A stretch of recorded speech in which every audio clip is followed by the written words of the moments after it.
Oops. Hello, friends. It is Nomad Brad coming to you from my box truck. Saying hello. How is everybody doing today? I'm having a fantastic day. I was installing today. I have a client install some solar and electrical system on a bus. And so I thought I would give you guys a little tour and show you what a day one installation looks like and kind of walk you guys through it. Let me know who's here. Give me a hello in the chat. Let me know if I'm buffering or if my audio is funky. Let your boy know. And I'm just going to hang here and sip on some water while everybody comes in. I see we got 15 people waiting, hanging out. 2 people just left. I'm offended. Who leaves the Nomad Brad live stream a minute in? Banned from the channel. How are you guys doing? Blue Sky Kitchen, King Gamer says hola. John C says audio sounds okay. John C, any chorizo tonight, John C? Donald is on the coast of Washington. Diana Saylor in the house saying hit that like button. Michelle Swanson, how are you? Charlie Pepin, good evening, Charlie. Happy to see you. Happy to see you here. Tell me, Charlie. Kakashi live from Everett. Tanya, huge fans over here in Paraguay. Oh man, I would love to visit Paraguay. CMH Bullet in the house. What's up, brother? Have not seen you in a while. Happy to have you here, CMH Bullet. Thanks for joining on this wonderful Wednesday live stream. John C, chorizo with chicken and salad. Drinking a sugar-free iced tea. John C is the chorizo master, apparently, because that is all he eats on Wednesdays. Chorizo. Happy to hear it. Happy to hear it. Michelle from Alberta, Canada. Super Dave, hello. Hello, Super Dave. Happy to see you. I saw Super Dave joined back up for the channel membership. I appreciate you, Super Dave. You always support me, and I'm happy to have you here. I appreciate the support from all my box truck and van life friends. So let's go for a little walk. Let me switch around my camera here. Let's see what we got. There it is. Zane from North Carolina. What's going on, Zane? Happy to see ya. So we are again at Fiesta Island. There is a different reason. There's Nomad King Gamer hanging out. The reason we're at Fiesta Island today, though, is not just because it's beautiful. It is beautiful. It was sunny all day. The clouds came in about an hour ago. Hey, what's up, Kaya? Living off the road. Happy to see you. Kaya came and hung out with me in person a couple days ago. Super nice guy. So, yeah, the clouds came over. It was sunny most of the day, though. This is my project. This is why I'm at Fiesta Island today. We also have another box truck over here, a member of the San Diego Camper Van Club. And then down here a little bit more, that's Brian in his shuttle bus. It's an old dog washing bus, and so he has affectionately named it Wet Dog Bus. And we also got a couple van lifers down here, a couple Chevy Astros hanging out. So good day for the Nomads. Over here, there's a Ford Transit. Hello, Fred from Florida. Happy to have you here, Fred. Paraguay. I definitely want to visit Paraguay. Latin America has been calling my name, and I would just love to come visit Latin America and tour the tropical climate. So this is my project. This is actually a friend. So Kaya here, living on the road, his wife works with this gentleman that owns this bus. He's a chef at a restaurant, and he splits his time. Yeah, Diana, this is just like yours. So this gentleman splits his time between San Diego and Mexico. So he's actually leaving on Friday to go back to Mexico for a couple weeks, And so he just bought this bus. It's an old diesel Econoline, the 7.3 IDI, no turbocharger.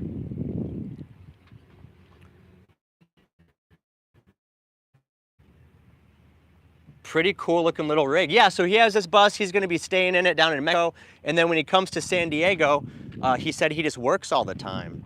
And so he doesn't really, want to pay rent. I don't blame him. So we'll start on the roof today. That was the first thing I did. Whenever I do a solar project or an electrical project, I usually do solar first.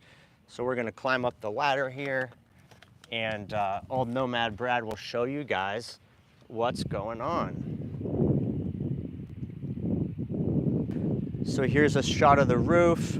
We have 4 125 watt solar panels. And this gentleman that bought the bus, it had all this equipment already in it. The previous folks bought all this stuff, and then they were in the military, and so they had to leave the country. And so they just kind of sold it all real cheap. And so, yeah, it wasn't installed though. So he hired me to do the installation. So this is what we got. We have 4 125 or 120 watt solar panels. They are wired in series parallel. So these are normally, 12 volt panels, and they're about they put out about 5 amps a piece, which equals 110 watts. And so I wired them in series parallel. So 2 panels are in series, and then the other 2 panels are in series, and those 2 series strings connect in parallel. And what that does is it doubles the voltage. So instead of like about 20 volts, we get 40 volts. And then instead of 5 amps or 6 amps, we get about 10 or 11 amps. So pretty happy with how it looked out. 400 watts or 440 watts is going to be a pretty good solution for him. He's not doing too much electrical. Right up here, this is the solar cable gland. So I drilled a hole through the roof to drop the wires down inside. And then after you drill the hole, you run the wires through, and then you put this piece on top. And this is what makes it waterproof, keeps the rain from getting down inside. And I sealed the edges as well as the tops of the screws with Dicor lap sealant. And that is pretty much the best type of sealant you can get for any type of outdoor application. The reason why this stuff is good, and the reason why it's a lot better than silicone, is because with silicone, once you apply it and it dries, silicone will not stick to itself. So if you want to add more sealant, you have to strip off all the old silicone and start fresh. But this stuff will stick to itself. So if you decided you needed to add some more sealant later, you can just come back and goop some right on top, and there's no issues with it. So turned out pretty good. Really happy with how it worked. And I'll show you guys what we did for the wiring.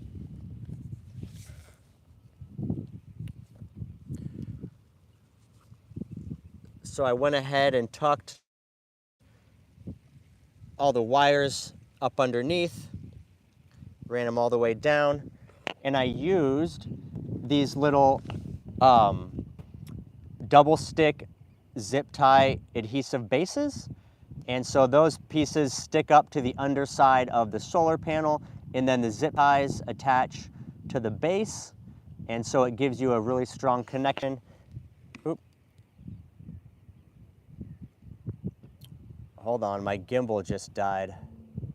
Not sure why. Give me a second here, folks. There we go. Okay, so it gives you a really solid connection, holds everything in place.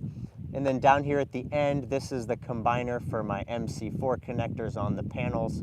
So we basically have 2 positives and 2 negatives that combine into 1 positive and 1 negative, and then those go down inside the bus.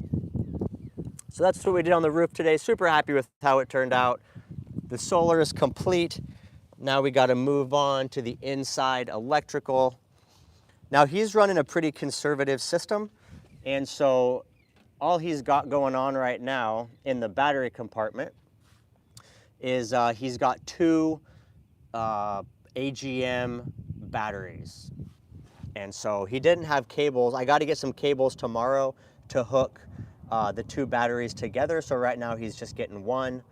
But here I have, this is the negative from the charge controller, and then here's the positive from the charge controller. So that's kind of what we're looking at. But he's doing a very simple system. Again, these are the batteries it came with, so he'll have the ability, if he wants, he can upgrade those later, or he could add a third battery on the side, or you could probably fit a 200 amp hour lithium side to side. So he's got a couple options there, but for now he's gonna just roll with this as is and see how the batteries work for him. So that's what he's got going on in there. And then we'll go ahead and take a look inside. What's cool about this bus is he has this like stained glass window film. And so during the day today, when the sun was shining, there were like light rays coming into the bus, and it was like little prisms. It was very pretty. So here's the bus. Very, very simple. They kind of just got started with the build. They haven't done much. But this is how he got it. They got the flooring in, and then he bought this little sink station right here that he's going to use. That's kind of cool. That looks like maybe he bought that from like the Restore or something. And it looks like this side opens up somehow. I don't know. Oh, there we go. It's hinged over here. That's interesting. I don't know about that, but sink's on a hinge. Yeah, Nicole, how you doing? Aren't the windows cool? It's like a little mosaic. Really pretty when the sun shines in. And then over here, he's got the same things. Little privacy glass. I like that.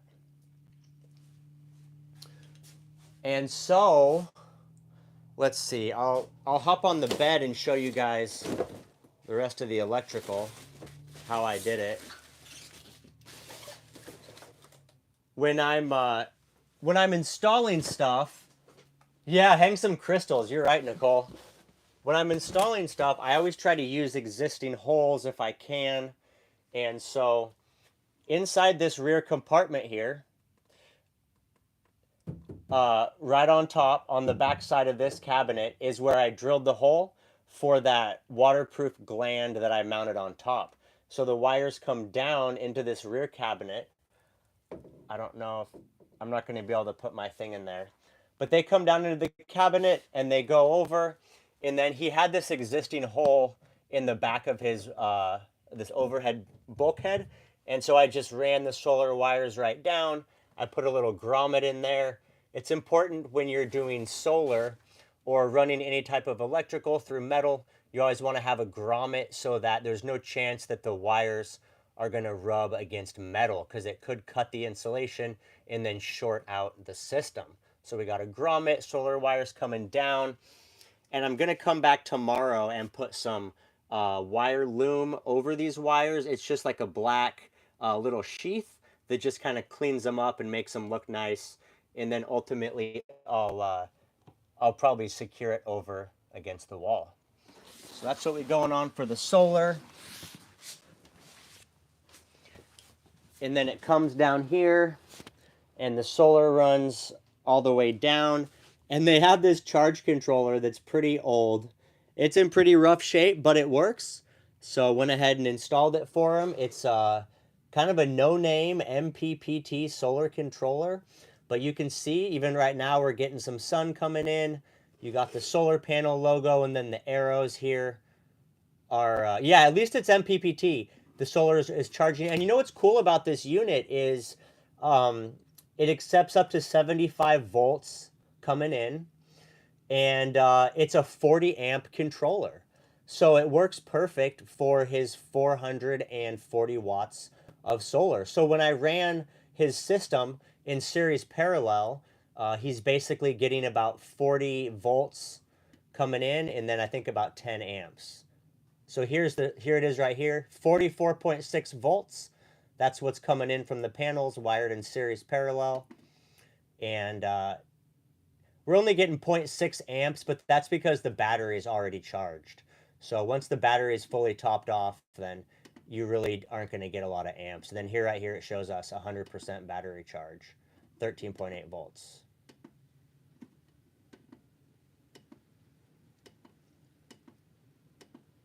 And there we go. So yeah, overall, not a bad controller. It's used and old, but it works. And so we got the 2 wires from the solar coming in. This will all get cleaned up tomorrow. And then these are the wires going out. And I drilled a hole, 2 holes in the floor. And so that goes underneath into the battery compartment. And then tomorrow, I'm going to be installing the inverter. He's got this 2000 watt inverter. I don't think it's, yeah, it's a modified sine wave. So not the best quality inverter. I always recommend pure sine technology. But, you know, it'll work for him. All he really wants to do is be able to like charge his phones and run a water pump. So he's got a water pump over here, and that, you know, the water pump won't even run off the inverter. But also he wants to do a coffee maker. So 2000 watts should run it fine. I think the coffee maker is like 1500 watts. So it shouldn't be an issue. And this does actually have USB outlets on it. So he should be able to charge his phone right from those USB outlets. So as long as he's careful and watches his battery voltage, that should work fine for him. And so I'll go ahead and install the inverter on the wall here. We talked about putting it under the bed, but the battery cables he has are pretty short and they're a smaller gauge. So I might have to move the inverter closer, or I might just get him some better cables and then add that to him. So that's what we're doing for him. And then also I'm installing a DC fuse block. So a little fuse block that he can use to connect his 12 volt devices if he wants to do some lights or a water pump, then he can do that all off the 12 volts. So John C. was asking about grommets, and on this bus, the floor is all wood. So I wasn't going to do grommets. I was thinking I would probably just seal it. I'll probably just seal the holes here and then bring it across. Because again, we're going through all wood. If I was going through metal, I would definitely use grommets. So I'll probably just seal that up. Although I guess I could have used grommets. Maybe I should. Maybe I'll go back and use grommets. And so that's kind of what we're looking with. That's what I got. That's what I got done today. Mounted all the panels on the roof, mounted the charge controller, wired everything, connected it in, connected it to the battery. So not a bad little first day on the job. It looks like there's some kind of a table here. Oh yeah, look at this. So that's kind of cool. A little swing out table, right? That's not bad. And then you can lift the top up, swing that back, and then it folds down. That's pretty cool. I wonder if that's like an IKEA thing. It kind of looks like maybe that would be an IKEA furniture. Anyway, so that's where we're at. He's got a little like a 20-gallon freshwater tank down in the back that he's going to be using. And so that was it. Pretty good. Pretty good little install today. Not bad. And then additionally, Saturday, I'm going to be doing a EcoFlow install. So EcoFlow reached out to me. They sent me their Wave 2 air conditioner, their Delta 2 power station, and also their alternator charger. So all 3 of those items I'm going to be installing on Saturday into a subscriber's vehicle. So he reached out and said he was in the area and he was interested in the equipment. And I can't really install that stuff in my vehicle because I don't have a need for an air conditioner. And the alternator charger has to be like wired into the alternator, and I don't want to go through all that trouble, you know, just for one video and then tear it all out. So I'm going to be installing it for a subscriber on Saturday in his Jeep Gladiator. He's got a pretty sweet Jeep that has a little, like a pop top on it, and he's got a pretty nice camping set out, a fridge, and a bunch of other stuff. Hey, what's going on, Josh? Happy to see you today. So yeah, so that worked out pretty good. Let's see, what else? You know what else? There's somebody that reached out to me. Um, there's a company called Velt or Velit. I've installed their air conditioners before, and they have a brand new unit. It's 8,000 BTUs, and it's like an undermount air conditioner. Like you put it under a bench or under a bed. It mounts inside the vehicle, but it goes down in the floor. And so they reached out to me actually yesterday and asked if I wanted a free one. And I checked out on it. The retail on this air conditioner is like 1,500 bucks. So it's a pretty expensive air conditioner. And if somebody wants it and they live in, or they want to come to San Diego, I can install it for you. But you have to agree to, oh my goodness, Super Dave. Thank you, sir. I appreciate it. Generous super chat from Super Dave. Super Dave keeping up to his name. Matt AK, Fresh Air 12 volt ACs. Yeah, Matt, you know what I've heard, I've had a client that had the Fresh Air, and from what I've seen, they're not actually air conditioners. They're swamp coolers. The one she had a water pump, and it basically was just a swamp cooler. It would pump water in and then blow it with a fan. So, I don't really think they're that practical. I mean, I think it's okay, maybe if that's all you can get by with, but I don't know why you would want one. I would just go with a regular air conditioner, honestly. And actually what's funny is the lady that had the Fresh Air, she hired me to install an actual air conditioner because she had it for a couple years and she just wasn't happy with how it operated. So I guess it depends on what you're doing. The other problem with the swamp coolers is they add moisture to the room, so they add humidity. So depending where you're living at, especially if you're like in Texas or Florida where it's already humid, the last thing you want is more humidity. So I would say overall probably not good. But anyway, if any of you guys want an air conditioner and you have room for one mounted on the floor and you're gonna be in San Diego in the next couple months, I would be happy to install one for you. So just putting that out there. Yeah, so that's something I'm working on. And what else is going on? Next weekend, we're having here at Fiesta Island, the San Diego Camper Van Club is having their bi-monthly meetup.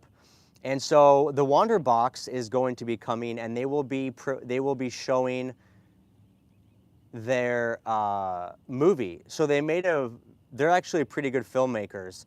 And so they made, hey, what's up, Dreadhead? Happy to see you, brother. They're pretty good filmmakers, and so they made a documentary film about nomads and vehicle dwellers and kind of why they do it, that type of thing. So they're going to be showing the film here at Fiesta Island, outside, at night. They're going to put it on a projector, project it onto the side of their box truck. And so that's next Saturday, and I'm going to do a live stream. I'm going to try to do a live stream from it and maybe do a little tour of their box truck, because I think you guys would like it. It's really cool. It has an elevator bed in the back, so like the bed lifts up, and then it has like this couch style seating underneath, and they have this really cool rear door. Really cool rear door on the back where it like lifts up and then it folds down, so they have like a deck and then a little covered awning. So really cool box truck. I'm gonna try to do a tour of that for you guys next Saturday and just show you what it's like. What it's like. Raymond, can a mini split be mounted under a ProMaster spare wheel area? I don't think so. Hey, Mark in the house, coming to Fiesta Island for the weekend. Hell yeah, buddy. I will see you here. Hit me up, Mark, when you get into town. I'm actually going to be on Fiesta Island Saturday doing that Jeep Gladiator air conditioner install. And then next Saturday is the San Diego Camper Van meetup with a movie. So if hopefully you're here for that one too, because that'll be really fun. That's like June 2nd, I think. But yeah, Mark, hit me up when you get into town. I'd be happy to reconnect with you, brother. Okay, so on the ProMaster air conditioner, hey, Charlie, thank you, sir. I appreciate the support. I appreciate all you guys helping out old Nomad Brad, helping put fuel in the tank, helping put steaks in the skillet. As Super Dave mentioned, I'm in California. It ain't free. The rent is free, but the food is not free. The gas is not free. Paying $6 a gallon for unleaded. I'm only getting 9 miles a gallon, so she's a thirsty girl. Matt AK, yes, I have the V10, 6.8 liter V10. I average about 10 miles per gallon, so definitely not fuel efficient, although it is very efficient considering it's a large home. And additionally, you know, I have all my installation tools and stuff. So, you know, it's a home, but it's also my business. So if you consider like home rent, office rent, work vehicle. All right, guys, having some internet issues, but the show must go on. We will continue. Thank you, Nicole. I appreciate the super chat. Thank you so much. It means a lot that you guys find value in the content that I provide. Yes, Josh LLC is planning on driving to a dealer. So Josh LLC emailed me, super nice guy. He was asking about finding a box truck. I found a dealer in Nevada that specializes in box trucks. They have used trucks, all different sizes, 10 foots, 12 foots, 14 foots, 16 foots. They have tons of units priced from like 7 grand to I think 15 grand. Ford, Chevy, whatever you want, pretty close to Las Vegas. So if you guys are in the market for a box truck and you are, you're okay with traveling to Nevada, then that would be a good solution, a good place for you to go. I give you that info. Nicole said she might be selling hers. So if you guys want to buy Nicole's box truck, might be up for sale. Nicole, what's the plan? Are you getting out of the nomad life? Or are you going to a different vehicle? What are your thoughts? Tell me, I'm curious. The community wants to know what's going on with Nicole. Where's the box truck going? Okay, rewinding back to the ProMaster air conditioner. I don't think you can put an air conditioner under the ProMaster. I think the air conditioner is going to be too tall. The only time I've seen an air conditioner under mounted is on a school bus, and the school buses sit very high off the ground, much higher than even my box truck. So I do not believe you could mount an air conditioner under a ProMaster. Now, mini split, yeah, I don't think you can do it. Yes, James, the mayor is shutting down the beach yoga classes. I couldn't believe it. Nicole says still in the making, definitely nomad. Okay, no, Nicole is sticking with the nomad life. She's just figuring out what's next. Yeah, I saw the mayor of San Diego shut down the beach yoga. I think that's absolutely ridiculous. This guy has been doing free beach yoga classes here in San Diego for like 10 years. 10 years. And the mayor shut him down because he said he's holding an event without a permit, which is just some legal BS that they do just to try to stop you from doing something they don't want you doing. And yes, Matt AK, I agree with you. I think what happened is, I think all the yoga studios were probably complaining because they're trying to charge, you know, $100 or something for a yoga class. And this dude is giving them out for free on the beach, and it's cutting into their money. And as you guys know, everything that happens on this planet pretty much is about money, especially when the government's involved. Yeah, they don't want anything happening for free.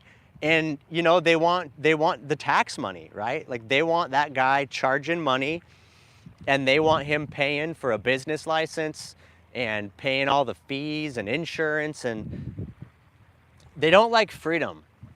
The government does not like freedom. They don't want people having freedom. They want everybody locked down in their little boxes, broke, paying for everything on a monthly subscription. They want to tax the hell out of you, and they want to control and monitor everything you're doing. It's crazy. It's absolutely crazy. So, you know, someone was commenting on my YouTube video, and they were saying, you know, about how, oh, it's Joe Biden's fault. And I don't really get into politics, but the only thing I'll say is that I don't really believe there's been a government that's been interested in the success of the people for generations. I think all the politicians over the last few generations have just all been interested in continuing their encroachment on freedom and liberty and trying to take more money and take away the people's rights. And so I don't think it matters who you vote for.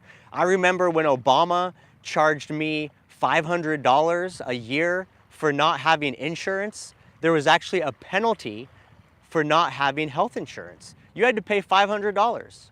That's absolutely criminal. Why should I have to pay money and then you pay the fine and you still don't get health insurance? You just gotta pay out money. So I don't really think it matters who you vote for. I think it's up to us to create our own freedom and to, you know, set our own limits of what we're willing to expect or accept and how much control we're willing to give away. And that's what the government's constantly doing, is they're trying to push and see how much they can take. And so it's our job to hold the line and give as little as possible while still having a good time, still enjoying your freedom and staying out of jail, because nobody wants to be in jail. Terrible. There's no ocean in jail. There's no sunsets in jail. There's no sand in jail. Terrible place to be. So stay out of the slammer, but take back your freedom.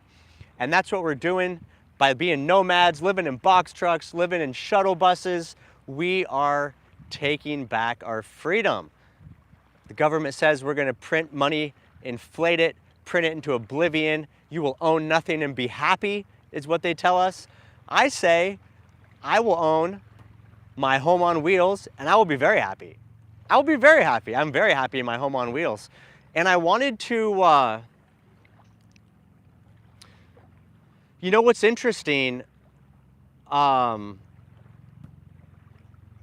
Yeah, so someone just said figure out how to make your own gasoline. So here's an interesting concept for you guys. You know, everyone knows about Prohibition, right? Back in, I think it was the 20s. I think it was the 20s when there was Prohibition, maybe the 30s. Anyway, when there was a prohibition on alcohol, and there were all the moonshiners up in the hills in the southeast, the history books will tell you that they were coming down on these farmers and these moonshiners because of the alcohol. And they were making, you know, this moonshine and untested alcohol and getting everybody drunk. And that's, you know, sure, that might be part of the story. But the real reason the government cracked down is because all these farmers were making their own fuel. And the government realized if all these guys out in the woods can make their own fuel, then they don't need us. They don't have to pay gas tax, and they have freedom to just travel as they want, and they can kind of work outside the system. And that is the thing that the government fears the most, is them not being able to control you. So that's something to think about for old Prohibition, you know, was it really about people getting drunk, or was it about people making their own gasoline and finding freedom without paying fuel tax? It's crazy. It's very crazy. All right, my friends, rant over. What are we talking about? I see the chat scrolling by. We're talking about box trucks. We're talking about air conditioners. Exactly, Robert. It was people finding freedom without having to pay fuel tax. And right now, all of us nomads are finding freedom without paying rent. So they're going to come after us. I don't know what's going to happen. It might get crazy, you know? It might get crazy. I don't know, but we'll see. I'm in it to win it. I ain't going in any apartment. I'm not going to live in some government subsidized housing. Ain't happening. Hey, Tommy, happy to see you. Thanks for jumping in the live stream. Good to have Tommy here. He's a great supporter. I love his messages. Robert Michael, I agree with you. Parallel society would be wonderful. And I think that's what's going to happen. You see this divide where society is going towards comfort and ease, and the government wants to basically give everybody universal income and then government housing. And I think that might be part of the reason why they're making housing so unaffordable. I think because what they do is they do problem, reaction, solution, right? That's what the government does. So they create the problem, which is rent is too high, right? They get a reaction, people freak out, and then they say, help us, government, we can't afford rent. And then the government says, don't worry, fine citizens, we have this housing for you. You can come live in this apartment block, and here's your food stamps, but these are the rules, here's your curfew, you can only have 1 gram of, or 2 ounces of meat per day, you have to eat your soy slop. So that's what it's all about, right? Is problem, reaction, solution. And so I think that's what's happening with housing. I think they want to force everybody to beg for free housing, and then they will control you. Anything they give you, they always take. They're not your friends. I'm your friend. They are not your friends. I'm going to show you guys how to try to skirt around that a little bit. So anyway. Oh man, but it's a beautiful day. I was just walking on the beach yesterday and feeling very grateful. You know, my YouTube channel has been doing very well, and I'm finally making some money where I can afford to travel based off my watch time. And additionally, I'm getting more solar jobs now that people from YouTube are now reaching out to me to do solar work. So I have a lot of jobs on the horizon that are coming up. Hey, Nicole is on the beach in Washington. I love it. Fizz XD, I am 38. I will be 39 August 16th, creeping up on 40. Nomad Brad is almost 40. It is sweater weather. It was nice and sunny all day, but the clouds came through. Let's see. As far as an air conditioner, you could run it off a generator. You know what's interesting? So anybody that's interested in running an air conditioner and doesn't necessarily have enough roof space for a bunch of solar, check out this video review that I'm going to do on this EcoFlow product. I'm generally not a big fan of the all-in-one systems, but EcoFlow has an 800 watt alternator charger, which is pretty high power. And so there's actually a way that you could potentially, you know, use a combination of a large battery bank, a little bit of solar, and then, you know, driving or running your engine to use this alternator charger. It's actually pretty robust. So that's something you might think about. But otherwise, to run the air conditioner, I guess a generator would be the way to go. Yeah, the EcoFlow charger only works with the EcoFlow battery packs. But EcoFlow has this new system that's like, I don't know, it's like they're trying to get into regular stuff where you can just plug in regular electrical outlets and stuff, so you're not tied into their little stations. So, but I'm gonna review that. It looks pretty cool. And you could plug a regular mini split into that, right? Like, so here's the thing. A traditional mini split, it's 120 volts, and I forget how many amps it pulls, but I think it's only like 8 amps. So it's not a very high draw unit. So what you could do on your mini split is instead of having like the electrical wires that come off of it, instead of hardwiring that into a circuit breaker, you could just put a regular wall plug on it. And you could just plug your mini split right into the front of a power bank, right? Because the mini split is like, it uses half the wattage of like a blender. It's really not that much power that it consumes, even though it's a big unit. So it wouldn't even be a big deal to just run the mini split off of a power bank. And I've actually been contemplating doing a test with mine. I was gonna cut the electrical and put a regular plug on it and then see if I could run it off of a power bank, which I know I can because the math works out, but I think that would be interesting just for people to see. You gotta get creative, you know? You gotta get creative in the different ways that you make things happen and find solutions to your problems. But yeah, so that's where we're at. On the beach in San Diego, having a good time. I'm gonna be heading up north in a couple months. I have a couple jobs in San Francisco, so we're gonna do some traveling. Okay, Cheap RV Living has a video. Yeah, so you can definitely run an air conditioner with a generator. So especially a mini split. The benefit of the mini split is because it's an inverter compressor, when the unit turns on, it starts out low. Hey, Noah's birthday is August 16th. Happy birthday. We're birthday brothers. Appreciate you. The benefit of a mini split is it starts out low and then it slowly ramps up to full capacity. So there's no surge at startup, which is what chokes out the generators. So if you have a ductless mini split, you could use a small generator, like a 1200 watt generator. You don't have to get crazy.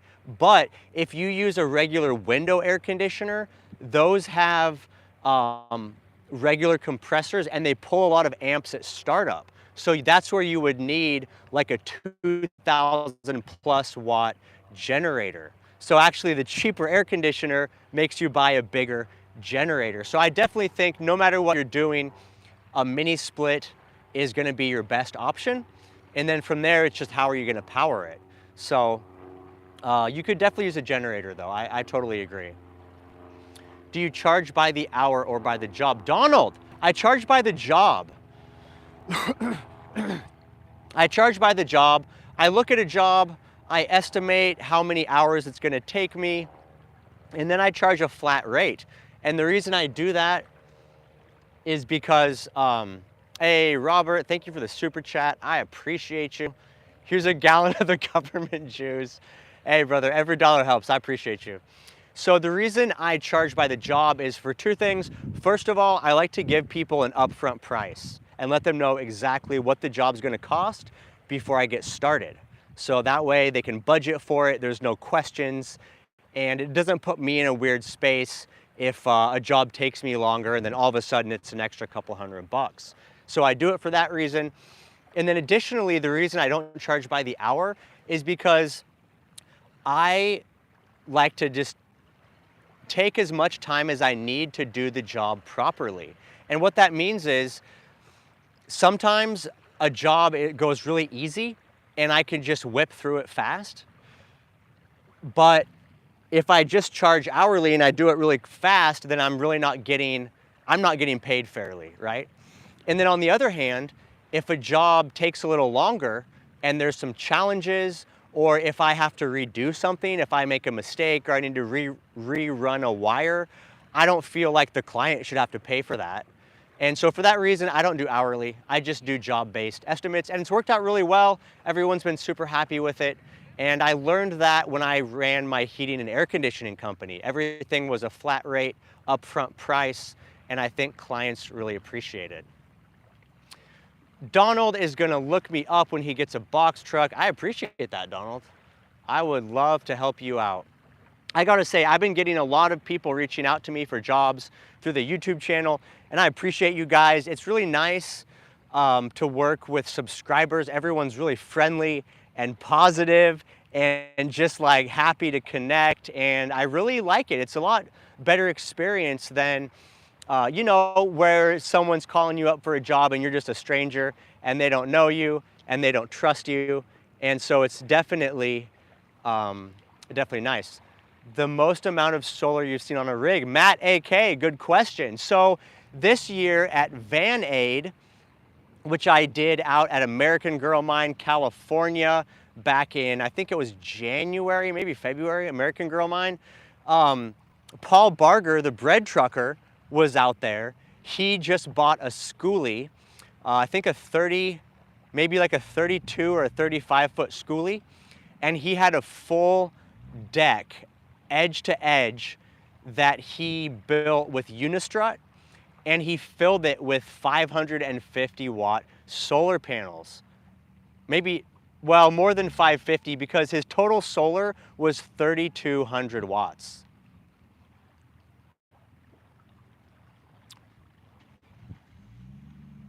So yeah, 3,200 watts is the most I've seen on a rig, and it was on a bus, and it wasn't even the full size bus. It was like 32 or 35 feet. Yeah, it's crazy. But what's funny is when you get to that much wattage, it's actually, there's like, you can't use all that energy. You know what I mean? I mean, he had like a mini split, and what else did he have? He had just a couple basic devices. So it's like, he didn't even have a need for that much solar. He just wanted to see how much he could do. So I thought it was pretty funny. Someone asked about HVAC. I did HVAC for about 10 years. And I was a service technician, so I would repair furnaces and air conditioners, and I would occasionally help out with installations. So, you know, I learned a little bit of everything: electrical, plumbing, construction. Sometimes we have to build frames and platforms to suspend the equipment up in the attic. And so, yeah, so it was super useful. And I learned about gas, gas piping, and all kinds of different skill sets. So that's why going into solar has been pretty easy for me, just because I already had a pretty good understanding of electrical. So going from like residential electrical and big 220 volt air conditioners and huge control systems, stepping down to solar, that's nothing, bro. I do that in my sleep. That's easy. DC current is super easy. So anyway, that's a little bit of my history. I enjoyed it, but it was a grind, too many hours. People, you know, the problem with heating and cooling is, I was in Oregon, so people always call you, you know, when there's an emergency, like in the summertime when their AC goes out, in the winter when their furnace goes out. The phone would just ring 24/7, and every person you talk to is like, please help me, my baby's cold, my wife's pregnant, it's too hot, you know, it's just, and so you're always trying to help people, and it's just like, you just don't stop working. And so it would be 6 days a week of working for months on end. And after 10 years of that, I said, no, thank you. I said, no more. I want to go work on the beach. And that's what I did today. I worked on the beach. I got here about 8 a.m. The client dropped off his rig at 10 a.m. Donald Frazier, I'm going with as much as will fit on a 17-foot. UGP Vlogs LA, what's up? Happy to have you here. Thanks for joining. We're just talking about vehicle dwelling and air conditioning and solar power. How do we work out getting that AC? I can make it. Send me an email. If you guys are interested in this air conditioner, send me an email, nomadbrad503@gmail.com. It's a $1,500 air conditioner. I'll send you the info on it. It's free. However, depending on your vehicle and what kind of installation is needed, you might have to pay me a little bit of install. So the install might not be completely free, but the unit's free, and so it's a pretty good deal. Yeah, email me if you want info on that. I can send you a link to the unit. We can discuss details. They just sent me a message last night and said they wanted me to do it. So I would probably try to do it like end of June. Maybe end of June I have some free time to do it, or into July. If you guys want to come down one of those dates, one of those months, then we can talk details. So as far as solar panels go, the technology keeps getting better. They have, especially Diana's question, how big do they get? They have solar panels that are 600 watts even. So I was looking on Marketplace yesterday. I have a client looking for some panels locally here, and I found somebody selling 600, not 500, 650 watt solar panels for 200 bucks a piece, which is crazy. Crazy. Now, I don't know how big they were. They might have been 7 feet long. I have no idea, but that's a monster solar panel. So my recommendation for folks is basically, I would plan for every build, fill your roof with solar. Don't do a rooftop air conditioner.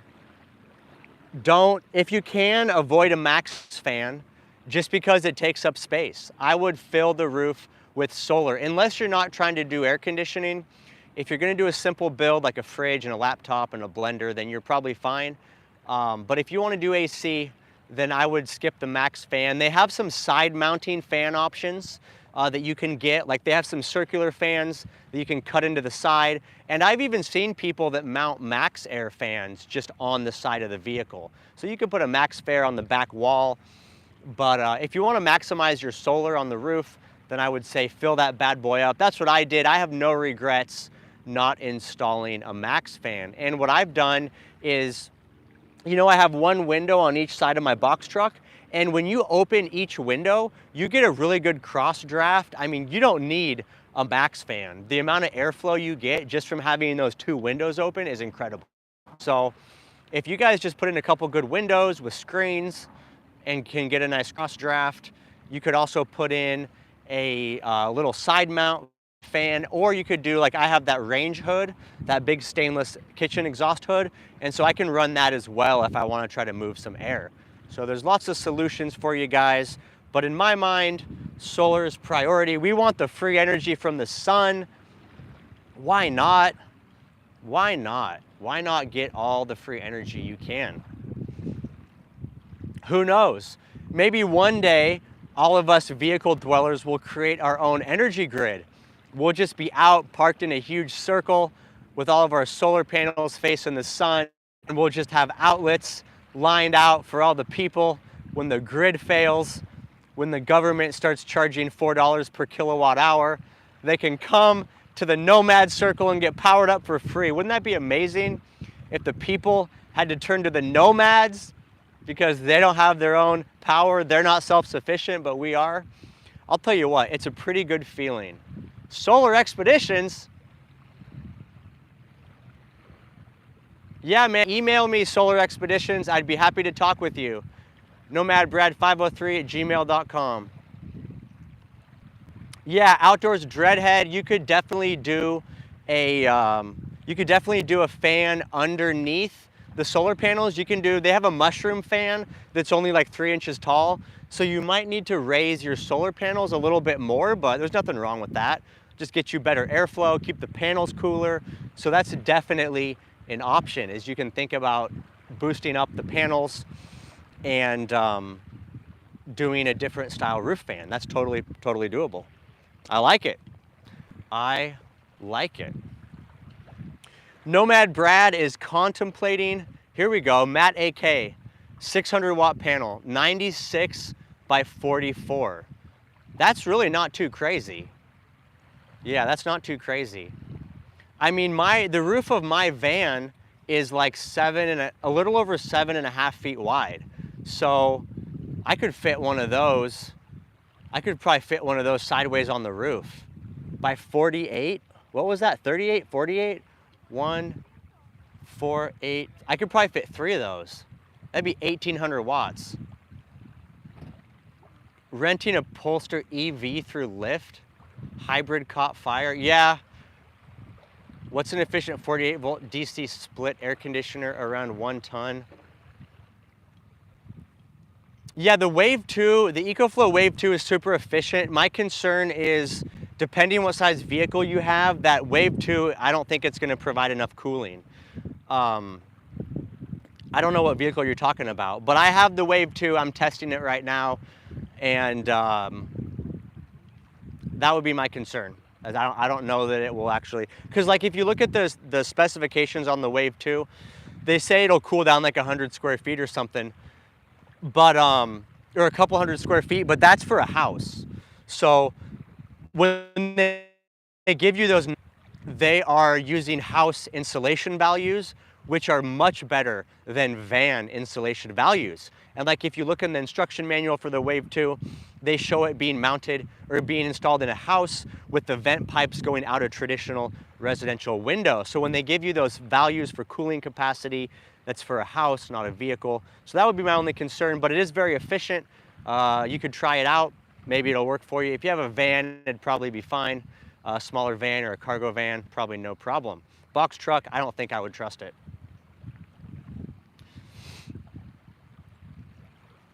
I don't think I would trust it. Bougie RV makes a portable AC. How are you guys feeling? Are you? Yeah, if you did a ton of spray foam, that would definitely help. You could also paint your roof with like a white, some kind of an elastomeric roof coating. That would also help with getting some reflections. So I'm curious what you guys are thinking. Are you guys, what's the general consensus? Are you guys wanting to get air conditioning? I just want to know where people are at. I never even considered air conditioning until this past year because I was living in Texas. And so I had to have it. But honestly, otherwise, I really don't think I need AC. Although when I was, the last couple weeks there, when I was staying at my dad's in Yuma, this let's see, what was that, May? This May, early in May, it was pretty hot and I did run the air conditioner. So it is nice to have. I can understand it is nice to have. Especially when you have enough roof, you have so much solar. It's kind of a no-brainer. Why not? Why not get the AC and be comfortable? Why not? Matt says, depends where I'm gonna spend summers. Outdoors Dreadhead looking for a mini split.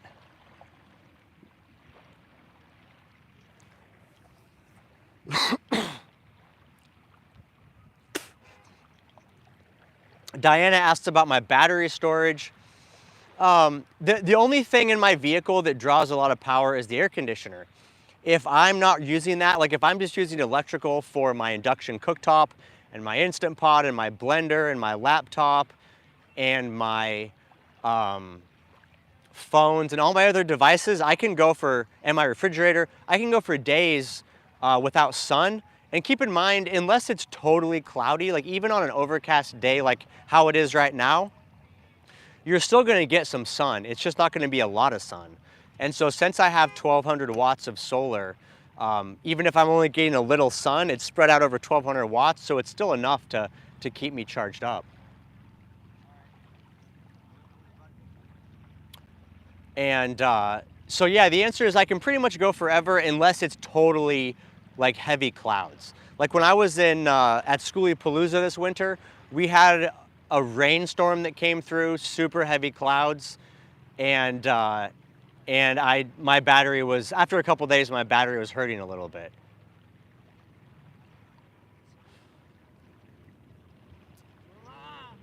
So that's kind of where I'm at. Did you coat the roof? I did not.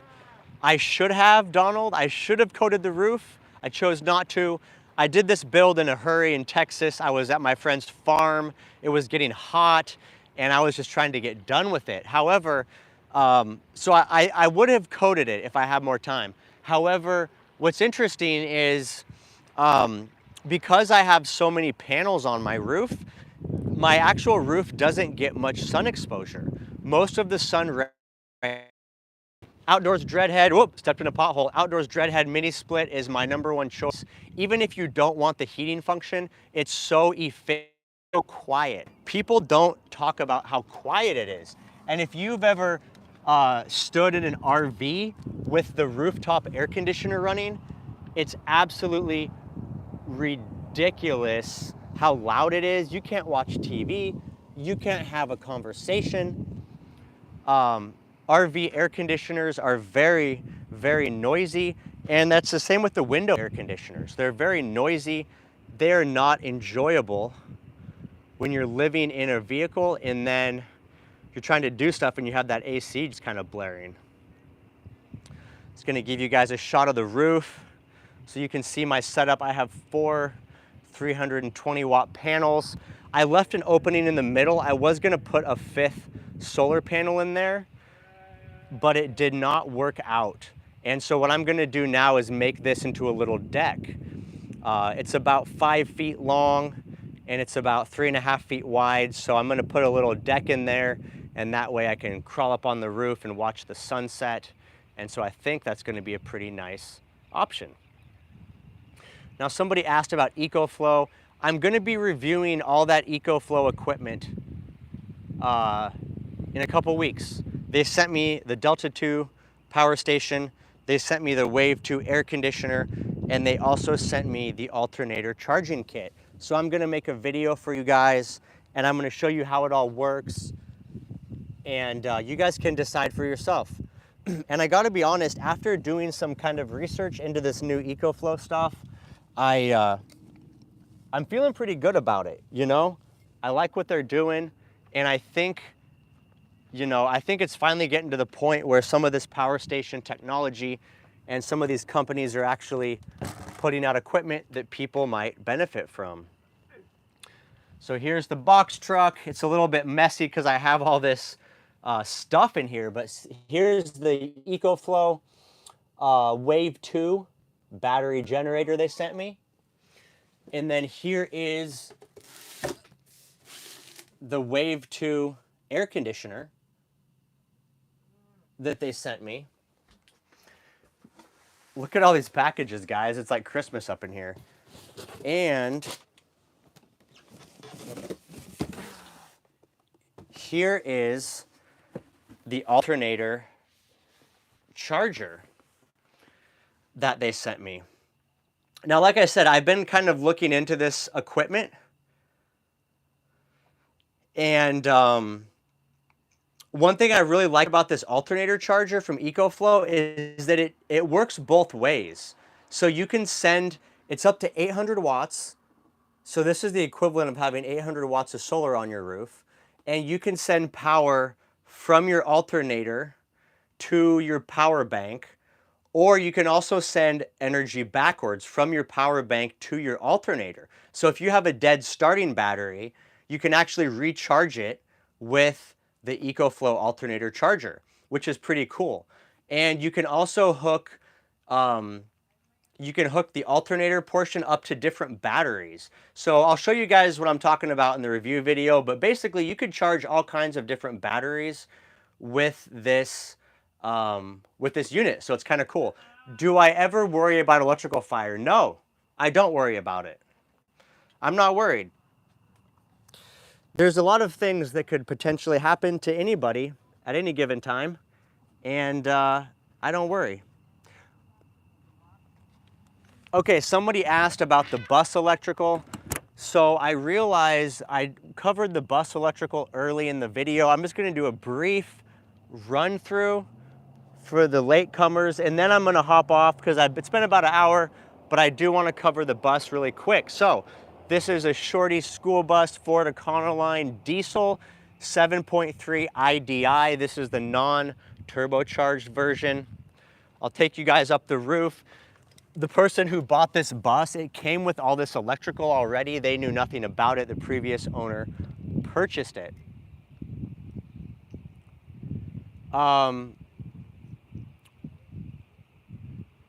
Yeah, the EcoFlow alternator charger works with multiple different devices. I think it might even work with the River. So these are 110 watt solar panels. We have 4 of them on the roof. They're wired in series parallel, which means these 2 panels are in series and these 2 panels are in series, and then they connect in parallel. They go into the roof. I drilled a hole at the back of the bus.